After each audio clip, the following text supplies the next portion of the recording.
Dear biology aspirants अभी structure of sperm दिखा रहे हैं, जैसे कि रिप्रोडक्टिव सिस्टम ऑफ मेल जब जाएंगे तो स्पर्म के एक इम्पोर्टेंट सेगमेंट होगा जिसमें आप देखिए हेड पर इसके प्लाज्मा मेम्ब्रेन होते हैं and acrosome in this position nucleus containing chromosomal materials and neck गर्दन यहाँ है, middle piece and mitochondria and active place of energy source for swimming.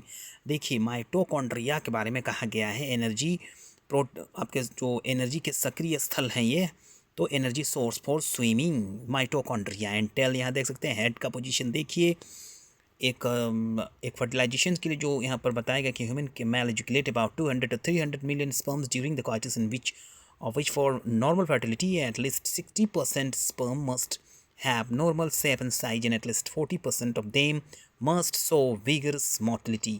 तो यहाँ देख लीजिए 200 से 300 मिलियन स्पर्म्स ड्यूरिंग होता है, लेकिन 60% इसका निकाल लीजिए मस्ट हैव दस नॉर्मल शेप में होना चाहिए, एटलीस्ट 40% फिर 60 में आपका विगोरस मोटिलिटी वाला होना चाहिए, तो यह फर्टिलाइजेशन के लिए पर्याप्त है।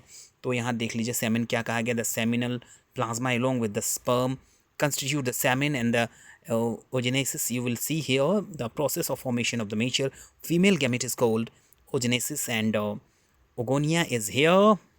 You will see the definition of oogonia, mother cell, gamete, mother cell of million gamete mother cells, that is known as oogonia and primary oocytes, and you will see that stage temporarily division, the meiotic division, prophase 1 जो होता है meiotic का वो division and primary follicle figure 3.7 यहाँ देख लीजिए, यह आपको बता रहा है diagrammatic section view of ovary and with the nomenclature names given here, blood vessels, primary follicles, tertiary follicles showing antrum and Graafian follicle and corpus luteum ovum, you will see here।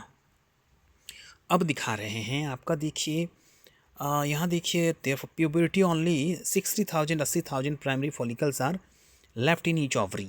यहाँ देख लीजिए eight प्यूबरिटी time में, तो the primary follicle gets surrounded by the more layers of granulosa cells and new theca and are called the secondary follicles। the antrum क्या है, called cavity। secondary follicle soon transform in the tertiary follicle which is characterized by a fluid filled cavity called the antrum। तो इन सब नामों के साथ आप secondary ओसिड देख सकते हैं, डेफिनेशन दिया गया है और लेफ्ट ओवर्स यहाँ है। You will see here the ovulation, what is evolution, ovulation, and you will see the schematic representation of spermatogenesis and oogenesis। Then you will see with the help of this, and next segment we will discuss the menstrual cycle। Before going to this, we have recapitulate our details that when this portion we have discussed with your understanding you should know। आपको यह जानना चाहिए because the biology के student होने के नाते ये सब जानकारी होने से आपको क्वेश्चन आंसर देने में हेल्प मिलेगी, क्योंकि कौन से प्रक्रिया को क्या कहते हैं, what are the processes and names given by the biological name। So we will meet in next discussion with lot more. Till then, thank you, thanks for watching the video।